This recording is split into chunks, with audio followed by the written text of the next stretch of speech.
I feel there's little I can say to overstate the sheer cultural impact of Final Fantasy VII, a video game that was released 23 years ago and has an influence the ripples of which change the landscape of media to this day.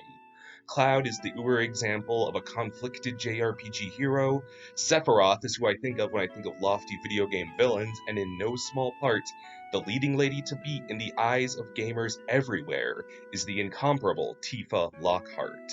There's a reason geeks like me simp for Tifa to this very day, but she's a lot more than a pretty face and a fist that can lift dolphins out of thin air. Tifa is one of the most important fixtures in the life of Cloud Strife and the lore of Final Fantasy VII, and the circumstances set up in the remake could potentially change that. But before we delve into how that may be, we have to delve into how she set the bar for every other love interest in gaming.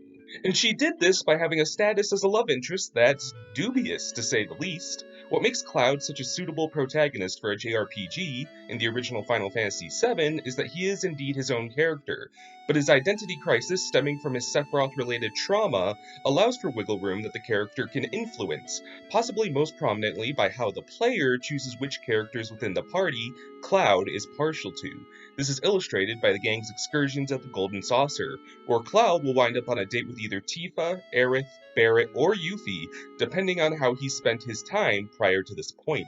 The design of this game encourages that these relationships be in the hands of the player as opposed to the story.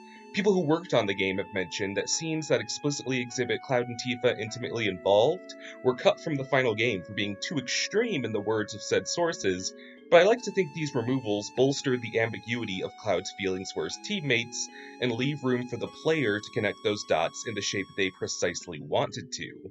If you want Cloud to be in love with Aerith, Tifa, Barrett, or even Kate Sith, you had room to say your Cloud did because he was never irreversibly pegged in any one place in that regard. The thing is, most don't have time in the finite and microscopic sparkle in the vast universe that is one's existence to play Final Fantasy VII more than once, so one's interpretation of those characters is hard to shake by outside factors, and the notion that some heathen had the audacity to internally consider Aerith their waifu and let that impact their battles with Sony's Monster House is something some find unacceptable, rattling, inconceivable even. This is what I feel led to the massive flood of best girl debates, as Tifa versus Aerith is one of the most hotly debated dichotomies in pop culture. I haven't a doubt in my mind this didn't go unnoticed by the likes of Square, rippling into when they made Final Fantasy VII Remake, as this game heavily bolsters social aspects. They realized how beloved these characters are and decided to allow the player even more room to let Cloud get some downright enviable attention. Anyone feeling strongly about their affection for any particular character in Cloud's adventure can act on that inclination, meaning any player can stake the claim deeper than ever in their waifu of choice, causing the widespread celebration and occasional tension between the lovers of Tifa and Aerith to reach whole new peaks for the first time in years. And despite all I've said to play up this rivalry, I have little choice but to display just how outgunned Tifa is in this matchup, because no matter how much room for interpretation and choice Square leaves us, Aerith has the killing edge for Cloud's affection and mostly for narrative reasons. I'm sure most of you watching this are familiar with the concept of a love triangle and the many consistent forms they take, such as choosing between rags and riches or good and evil. But what I'm surprised doesn't seem to have an overly consistent name is when choosing a suitor equates to a choice between pursuing what is old and new. Tifa has been Cloud's friend since childhood, and she embodies the familiarity we feel in an old friend. Note how casually Tifa is dressed as she goes about mixing drinks and being one of the gang instead of putting on airs. There's nothing to hide from Cloud, they've known each other for years. Contrast this with Aerith, who is presented in a light very pure and dainty, from her softer colors and clothes to her inclination to healing magics. At first glance, Tifa and Aerith couldn't be more different. But the biggest thing contrasting the two isn't anything inherently about them. It's simply a matter of how long Cloud has known them. It's a human flaw that's hard to blame that we are drawn to new prospects, including people, because we don't see their warts, as people tend to present their best qualities when they're new to someone. It seems Aerith is this perfect flower, but she has rough edges that make themselves apparent as time goes on, just as Tifa has her incredibly graceful qualities beneath her big sisterly attitude and tough exterior. This is why it's easy to perceive Tifa as the underdog of the situation. She has the handicap of having her least flattering qualities exposed to Cloud over years of friendship. And yet, despite standing as an emblem of Cloud's past, Tifa's role is also that of keeping Cloud planted in the present, as after the events of Final Fantasy VII and Aerith's death, Cloud feels an unshakable guilt and self-pity, and it's Tifa who is his lifeline to therapeutic release in these trying times.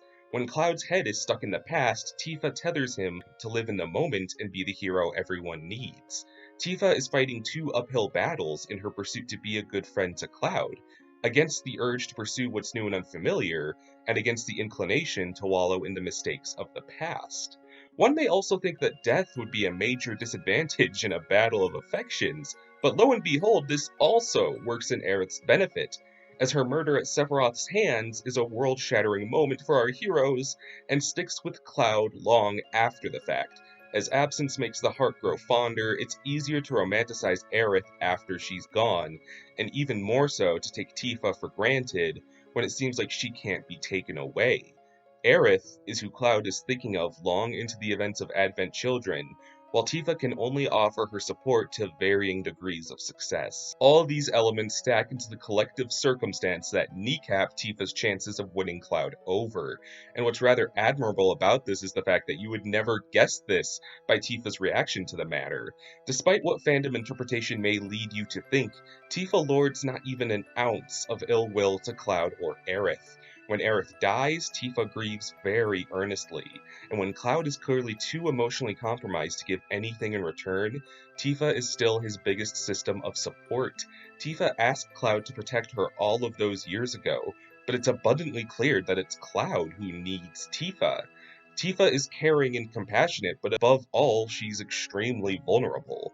And I feel this is sort of analogously presented by Tifa's fighting style, not hiding behind a massive sword or firearm, but fighting with her bare fists, with nothing to conceal, nothing to really protect herself, just the purest manifestation of her perseverance and composure. All of these qualities are as prominent as ever in the Final Fantasy VII Remake, which if you want an all-clear experience with and to avoid some massive spoilers that diverge heavily from the original, you'll close this video now, because I'm about to discuss Final Fantasy VII's mystifying new addition, the Arbiters of Fate, known to some as the Whispers.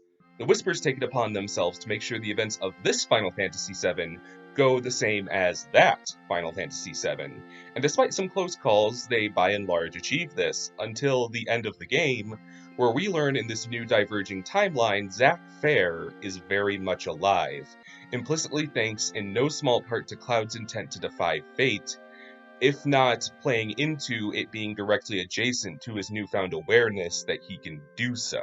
This is a bit disconcerting because you may recall that Cloud's emotional fragility was caused by losing Aerith and Zack, fixtures that embody Cloud's past, while Tifa is the person most responsible for pulling him into the present. But if Cloud finds the circumstances to avoid that pain, he'll have the easy button he might oblige to take.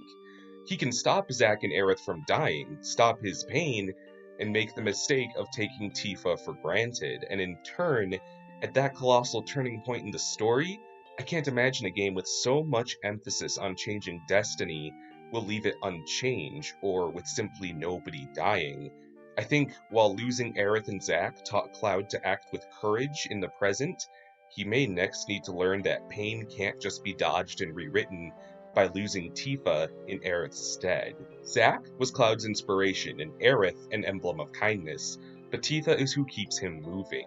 She's in no way callous, but she gets what she's looking for, and she'll never stop trying to pull Cloud from the storm he weathers, to hike her friends by their bootstraps and remind them all of the task at hand, and doing so unconditionally, no matter how little she'd get in return. Where would Cloud be if he lost that?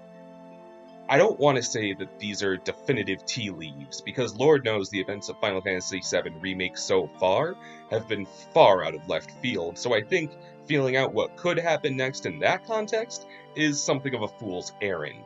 But thinking over how these changes of fate could affect our heroes, I was inclined to take a second and count the blessing that is Tifa. Because when Square Enix is driving your story, you never quite know where you're headed. So, if you're like me, take a second and thank that beautiful badass barmaid, Tifa Lockhart.